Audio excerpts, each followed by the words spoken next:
Vous êtes-vous déjà senti attaqué sans raison apparente? Avez-vous fait face à des situations dans lesquelles il semblait que tout se tournait contre vous juste au moment où vous étiez plus proche de Dieu? Si c'est le cas, ce n'est pas une coïncidence. Lorsqu'une élue est blessée, ce n'est pas seulement une attaque humaine, c'est un mouvement spirituel.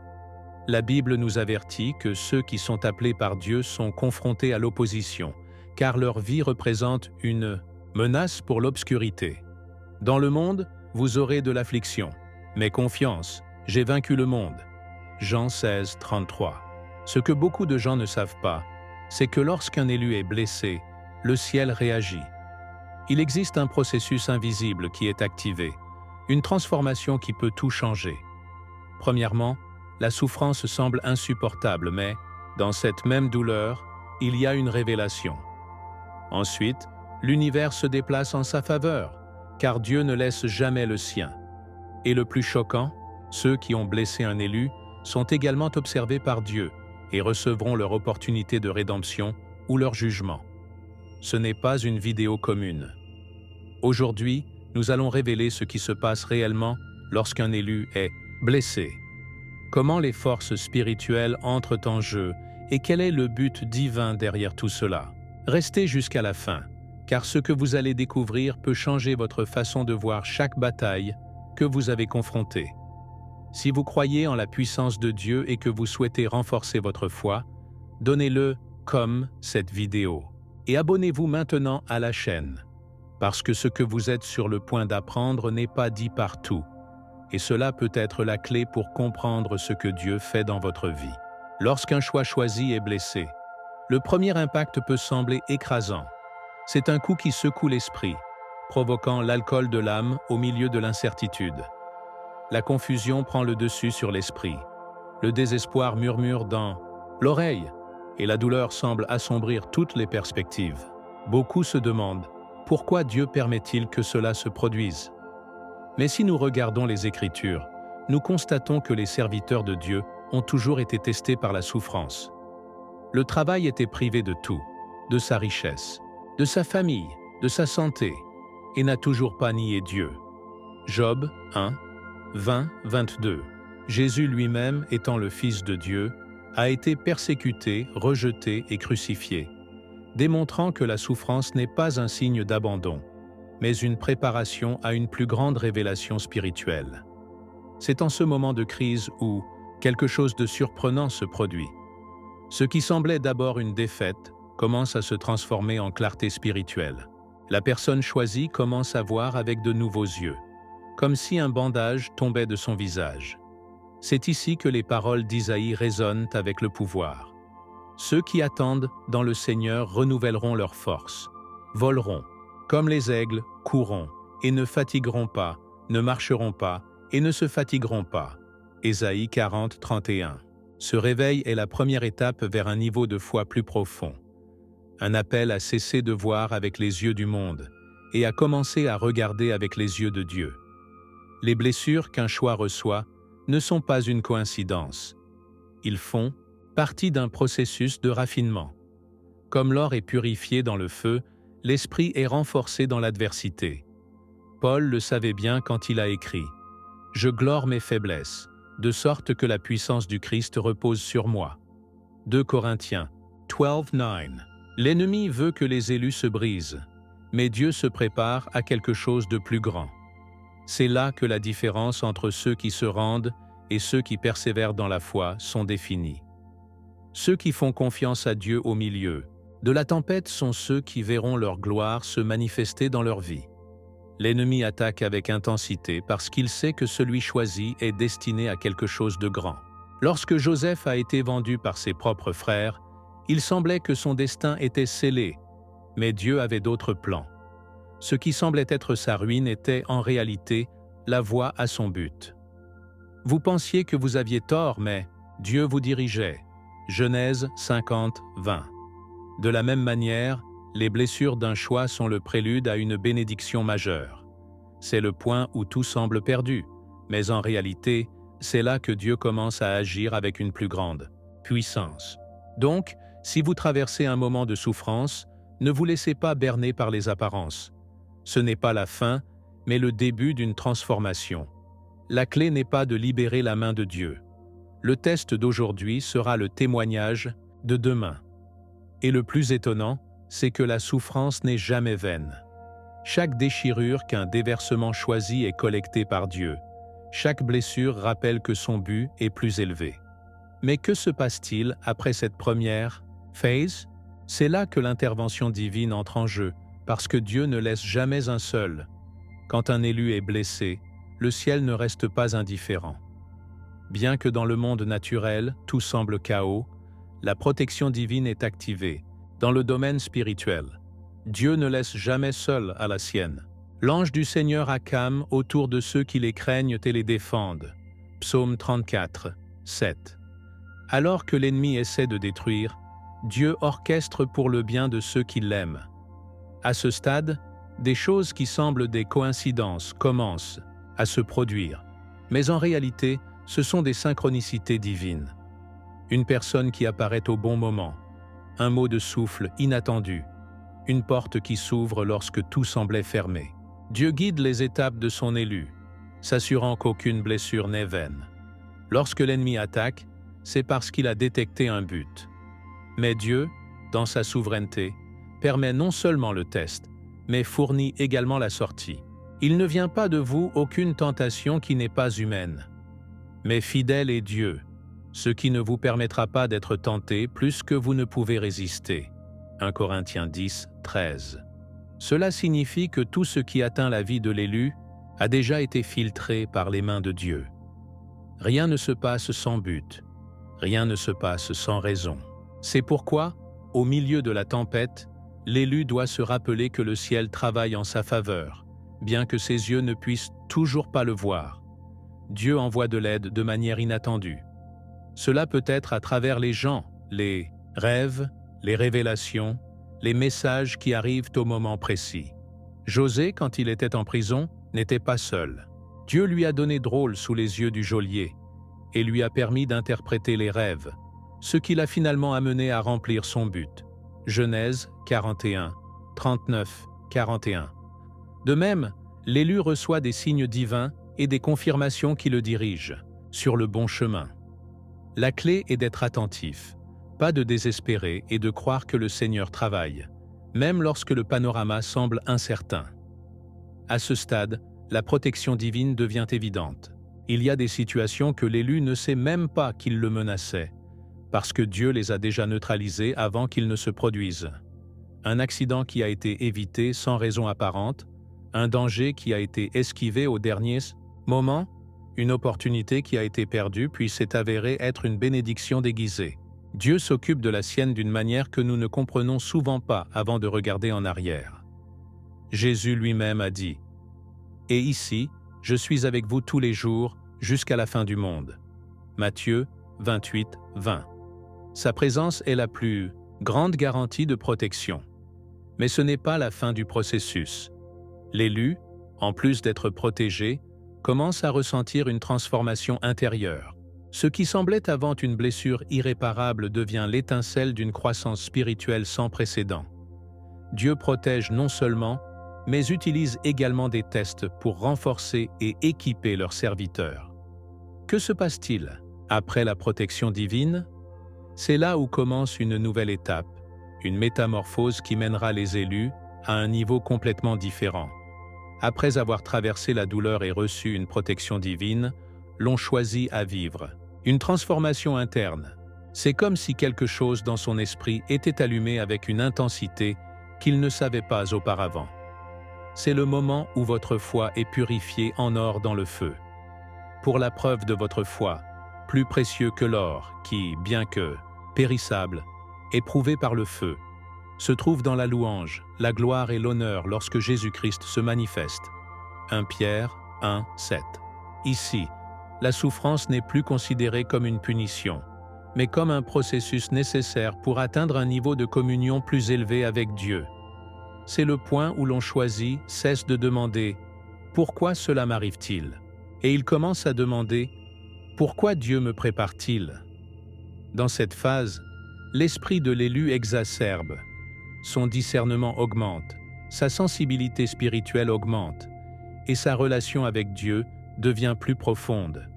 Il commence à réaliser que les choses qui le distraient auparavant n'ont plus le même pouvoir sur lui.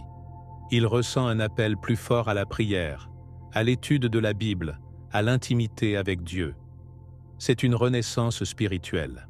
Tout comme Paul est passé du persécuteur des chrétiens pour devenir le plus grand apôtre, les élus éprouvent un renouveau qui le conduit à vivre dans un tout nouveau but. Acte 9, 1-19. Ce qu'il a cassé avant, le renforce maintenant. Ce qu'il a fait avant de douter, maintenant il lui donne des certifications. L'ennemi, voyant cette transformation, redouble ses attaques. Essayez d'apporter des doutes, rappelez-vous votre passé, remplissez-le de peur. Mais celui choisi n'est plus la même. Il a développé une armure spirituelle, drogue de toute l'armure de Dieu, afin que vous puissiez être fermes contre les tiges du diable. Éphésiens 6, 11. Il ne se bat plus avec sa propre force, mais avec l'autorité qu'il a reçue par son processus. Et cela change tout. Les blessures, qui s'affaiblissaient maintenant, sont des cicatrices qui racontent une histoire de foi, de résistance et de rédemption. Chaque bataille qu'il a affrontée a fait de lui un guerrier plus fort, un témoignage vivant de la puissance de Dieu. Mais la chose la plus puissante à propos de cette transformation est que l'une choisie change non seulement à l'intérieur, mais commence à avoir un impact sur les autres. Son feu intérieur devient contagieux. Son témoignage commence à éveiller dans les autres la soif de Dieu. Vous êtes la lumière du monde. Une ville basée sur une montagne ne peut pas être cachée. Matthieu 5, 14. Son changement ne passe pas inaperçu, et sans s'en rendre compte, il devient un phare pour ceux qui sont encore dans l'obscurité. Ce qui semblait avant une blessure est maintenant une source de santé, non seulement pour lui, mais pour ceux qui l'entourent. Ce processus de transformation n'est que le début. Dieu autorise non seulement les élus à être guéris, mais en fait un canal de bénédiction pour les autres. Son but commence à prendre forme d'une manière qu'il n'a jamais imaginée. Mais l'histoire ne se termine pas ici, car ce qui se passe après cette transformation est encore plus choquant. Lorsqu'un élu est transformé par Dieu, son changement n'est pas en privé. Sa lumière se dilate, atteignant ceux qui l'entourent, ayant un impact sur son environnement de façon qu'il n'imaginait. La Bible nous dit « Ainsi, la lun de votre lumière devant les hommes, de voir vos bonnes œuvres et de glorifier votre Père qui est au paradis. » Matthieu 5, 16. Avant son processus, l'élu pourrait passer inaperçu, mais après avoir été testé et raffiné, son essence est différente. Sa façon de parler, d'agir, de faire face à des changements de vie.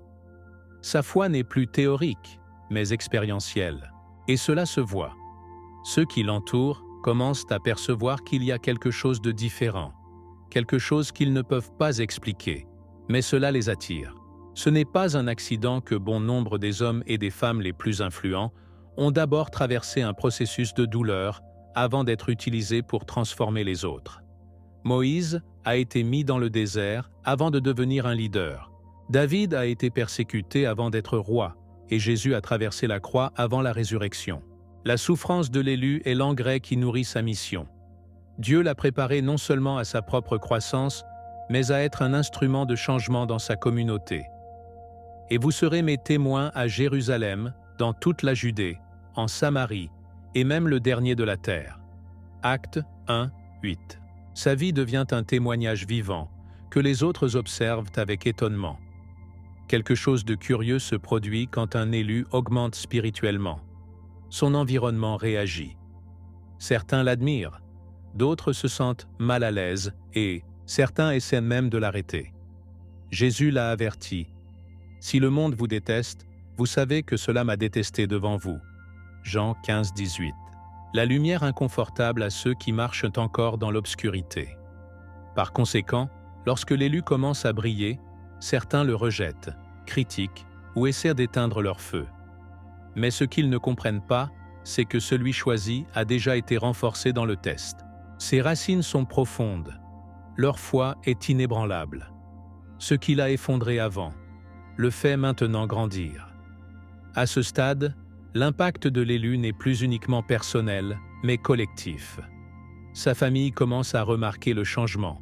Ses amis perçoivent sa nouvelle force. Même ceux qui l'ont auparavant sous-estimé sont obligés de reconnaître l'œuvre de Dieu dans sa vie. Parce que nous ne pouvons pas arrêter de dire ce que nous avons vu et entendu. Acte 4, 20. Son témoignage n'a pas besoin d'explications forcées. Sa propre vie est le message. Sa paix au milieu de la tempête, sa résilience à l'adversité, son amour inconditionnel pour les autres, tout parle plus fort que n'importe quel mot. Et cet impact ne s'arrête pas. La transformation de celle choisie est le début d'une chaîne de changement. Ce que Dieu fait dans sa vie est si puissant qu'il commence à infecter les autres. Beaucoup de ceux qui ne pensaient pas avant de commencer à remettre en question. Beaucoup qui doutent qu'ils commencent à regarder. Beaucoup de ceux qui ont été perdus trouvent une direction. Et c'est là qu'une vérité impressionnante est révélée. Ceux qui ont blessé les élus ont maintenant une opportunité unique de rédemption. Mais qu'arrive-t-il à ceux qui ont causé leur douleur? Dieu punit ou leur offre quelque chose de beaucoup plus profond. Mais Dieu opère, d'une manière différente de la logique humaine.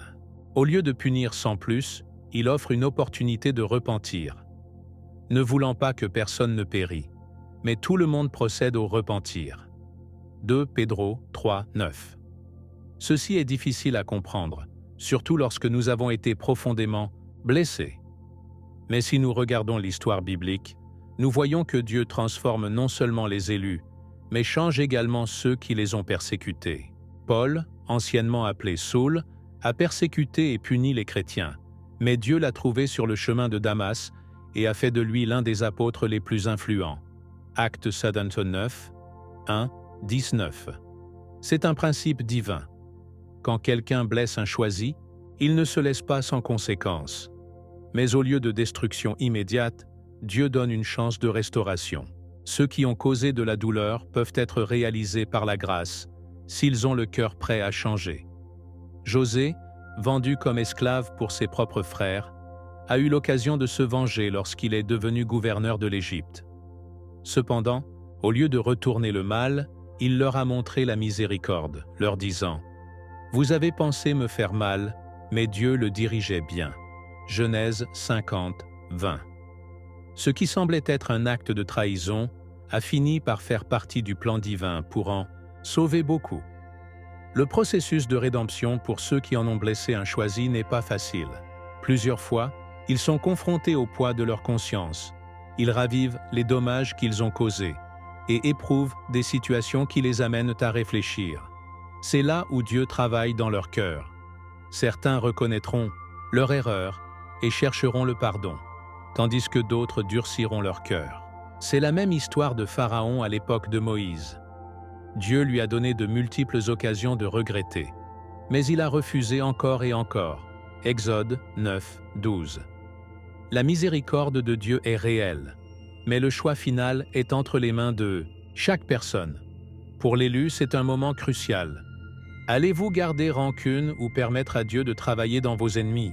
Jésus nous a laissé l'enseignement le plus puissant à ce sujet, quand, accroché à la croix, au milieu de la souffrance, il a dit « Père, pardonne-leur, parce qu'ils ne savent pas ce qu'ils font. » Luc 23, 34. C'est le plus haut niveau de maturité spirituelle. Comprendre que le pardon n'est pas un signe de faiblesse, mais de force.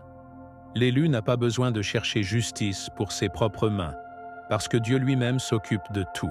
Sa mission est de continuer à briller, de continuer à transformer des vies et de laisser le jugement entre les mains de Dieu.